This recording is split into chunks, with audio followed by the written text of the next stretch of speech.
Every year, hundreds of giant vessels reach the end of their useful life. Oil tankers, container ships, cruise ships, ferries, cargo ships, and old military vessels stop being symbols of industrial power to become an enormous problem. They are no longer fit for sailing. Maintaining them is too expensive, and abandoning them in a port means occupying space, creating risks, and leaving thousands of tons of steel, copper, aluminum, and valuable machinery immobilized. Then, their final journey begins, a journey of no return toward the so-called ship graveyards. From afar, those places look like landscapes from another planet, hulls leaning over the sand, rusted structures, cranes, smoke, sparks, and tiny men walking next to steel walls several stories high. But behind that striking image exists one of the largest forms of industrial recycling in the world. What is dismantled there is not simply scrap metal. It is an entire floating city. A large ship can contain thousands of tons of reusable steel, kilometers of cabling, immense engines, pipes, valves, furniture, electronic equipment, navigation systems, tanks, pumps, and insulating materials. All of that must be separated, classified, decontaminated, and re-enter, in one way or another, the production chain.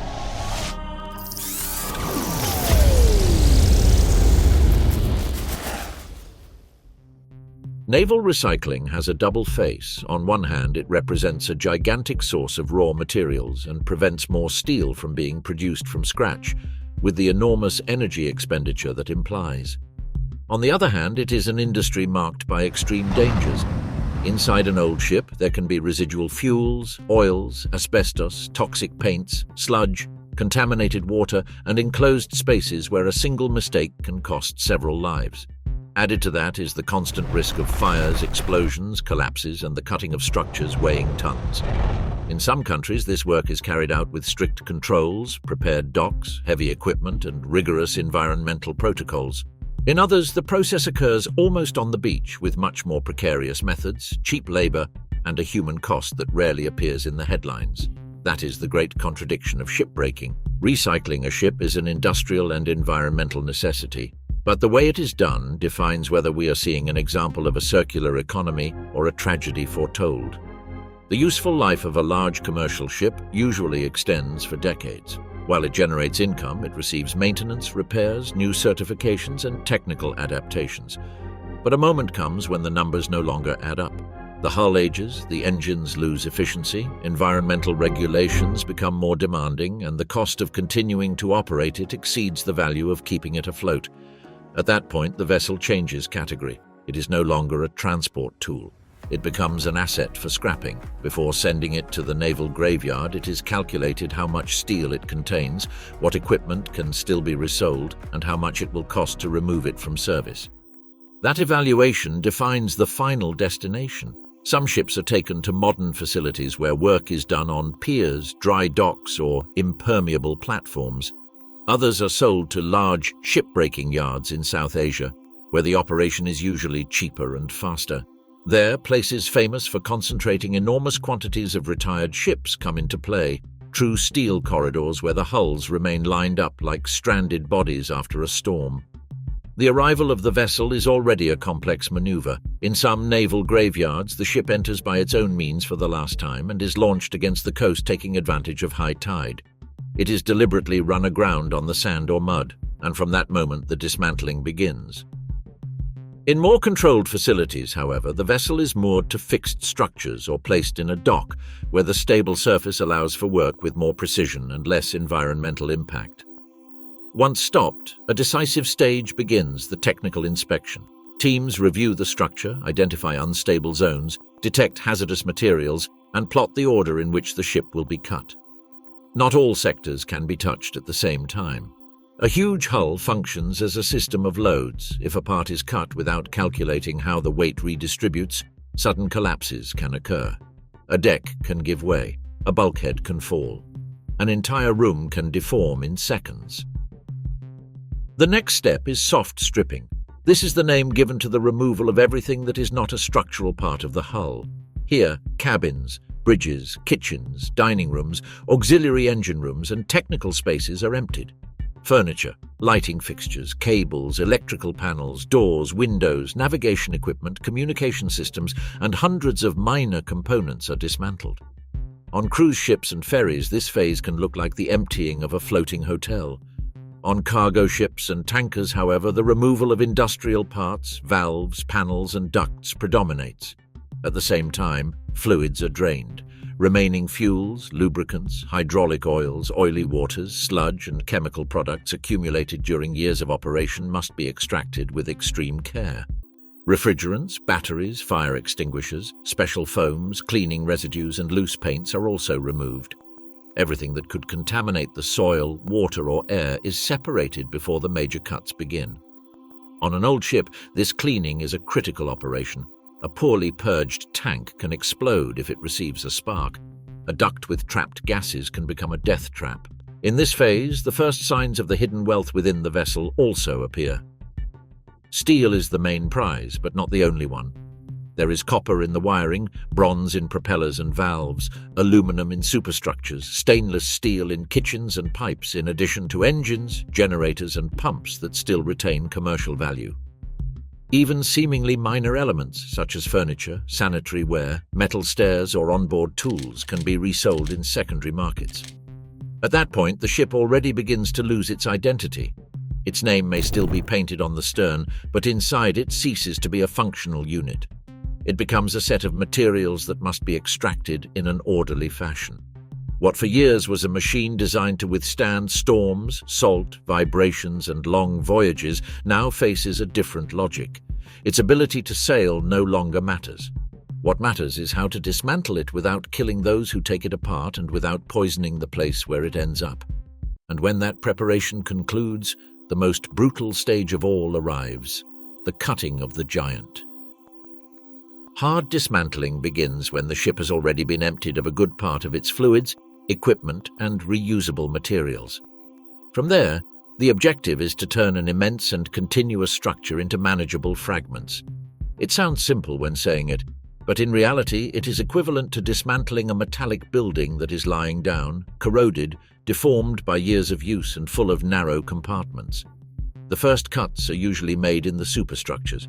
Progress is made from the top down to gradually reduce the volume. Funnels, bridges, raised decks, and external sections are separated with oxy-fueled torches, plasma cutting, and heavy machinery. In modern facilities, high-capacity cranes, hydraulic shears, and lifting equipment are also used to allow the removal of entire blocks. Where the work is more precarious, however, many cuts are made by hand, centimeter by centimeter, with workers suspended over hot steel plates. The cutting order is fundamental. Each piece removed changes the balance of the whole. The metal can bend, vibrate, or fall without warning. An internal bulkhead that seemed firm may be weakened by corrosion. A deck can hide stagnant water, gases, or flammable residues. A closed room may lack sufficient oxygen for a worker to enter without risk. For this reason, in responsible operations, gases, temperature, ventilation, and structural stability are continuously monitored. The ship, even immobile, remains a hostile environment. One of the most complex sectors is the engine room. There, some of the heaviest and most valuable equipment of the entire vessel is concentrated. Main engines, generators, pumps, shafts, heat exchangers, compressors, and auxiliary systems form a dense network of steel, copper, cast iron, and mechanical components. Some pieces are dismantled to be resold, others are separated by materials. In older ships, many of these elements also require prior cleaning due to the presence of oils, scale, chemical residues, or dangerous insulators. Then there are the internal networks. A large ship can contain hundreds of kilometers of wiring. Each section must be removed, untangled, and classified.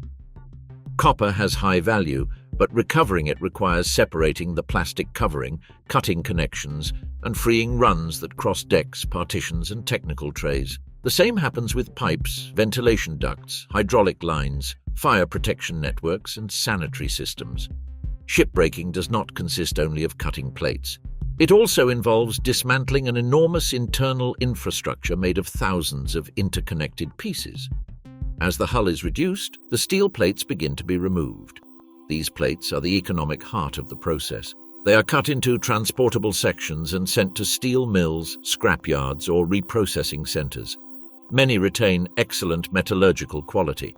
That steel can be transformed into beams, profiles, bars, new plates, agricultural machinery, industrial components, or even parts of future ships. In a sense, a vessel never completely disappears. Its materials continue to circulate for decades in other forms. But the price of that recovery can be high. During cutting, fumes, particles, paint residues, and vapors are released that affect the health of workers. The noise is constant, the heat extreme, surfaces are slippery, heights dangerous, and each day combines fire, metal, suspended weight, and intense physical fatigue. In less regulated naval graveyards, this combination produces accidents with alarming frequency.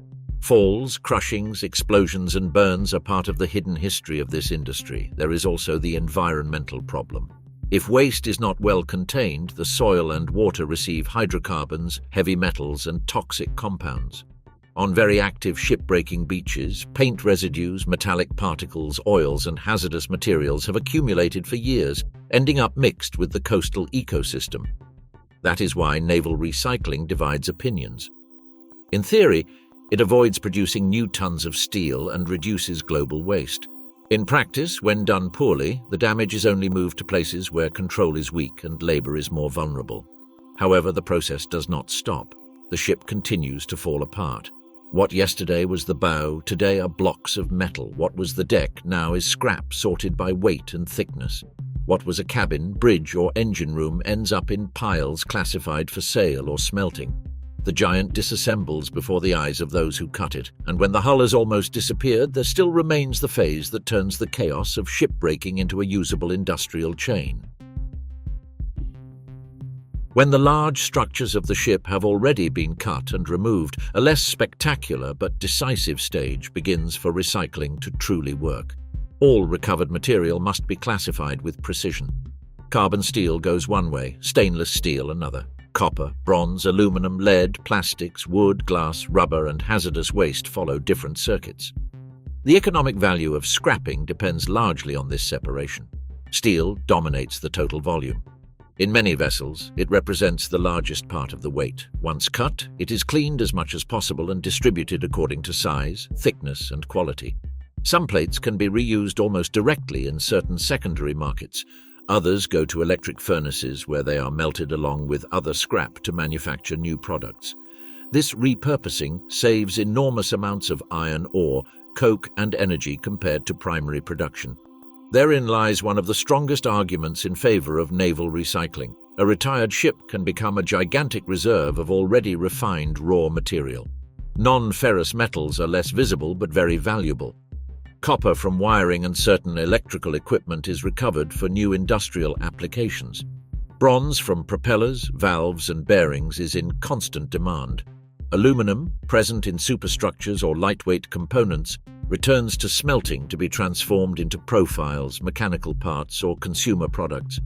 In a single vessel, the sum of these materials can represent a very important part of the business. Machinery and equipment deserve special treatment.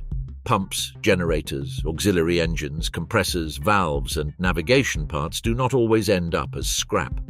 If they retain functionality or can be repaired, they enter the second-hand market. Around ship graveyards, an entire parallel economy based on used spare parts usually grows. Workshops, warehouses, and merchants buy these components, recondition them, and sell them to smaller vessels, factories, pumping systems, mechanical workshops, or port facilities. Thus, a part of the ship continues operating long after its hull disappears. Then come the more problematic materials. Old insulators, paints with toxic compounds, sludge, oily residues, asbestos in old ships, and contaminated elements require specialized management. In countries with strict regulation, these wastes are packaged, labeled, and sent to authorized plants. Where control is weak, however, they often end up scattered, improperly buried, or exposed to the open air. That difference marks the border between responsible industrial recycling and simple, cheap dismantling with hidden costs. The most interesting thing is that the naval graveyard is not really an end, it is a large transfer station. The ship enters as a single object and leaves converted into thousands of material flows. The steel goes to the steel mill, the copper goes to the refinery or foundry, the machinery heads to the spare parts market, the furniture and recoverable elements go to resale. The hazardous waste should go to treatment, and the coastal areas where there was once an immobile giant are left ready to receive the next one. That constant rhythm explains why shipbreaking became a multi-billion-dollar business.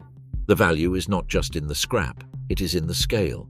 Each vessel concentrates a monumental amount of resources. Whoever dominates the process of purchase, dismantling, sorting, and sale controls a floating mine of steel and industrial metals. For this reason, even when maritime trade changes and certain ships cease to be profitable, there is always a market waiting for their remains. Even so, the debate remains open. Naval recycling is indispensable. The world cannot simply abandon thousands of old vessels in ports or anchorages. It would be an economic, logistical, and environmental disaster. But neither can it accept that this need be resolved at the cost of polluted beaches and workers exposed to extreme conditions. The real challenge is not deciding if ships should be recycled. That is no longer discussed. The challenge is defining how, because in the end, in the ship graveyards, something almost symbolic occurs. There, an entire stage of modern industrial life ends. Ships that transported oil, food, automobiles, minerals, containers, or passengers for decades arrive to be opened as if they were enormous mechanical organisms. They are emptied, cut, separated, and circulate again in the form of new metal. The death of the vessel is not a disappearance, it is a transformation. On a beach covered in steel, fire, and rust, where a giant of the sea seems defeated forever, something else is actually happening. One does not only witness the end of a vessel, one witnesses the exact moment in which a floating city becomes raw material for the world to come.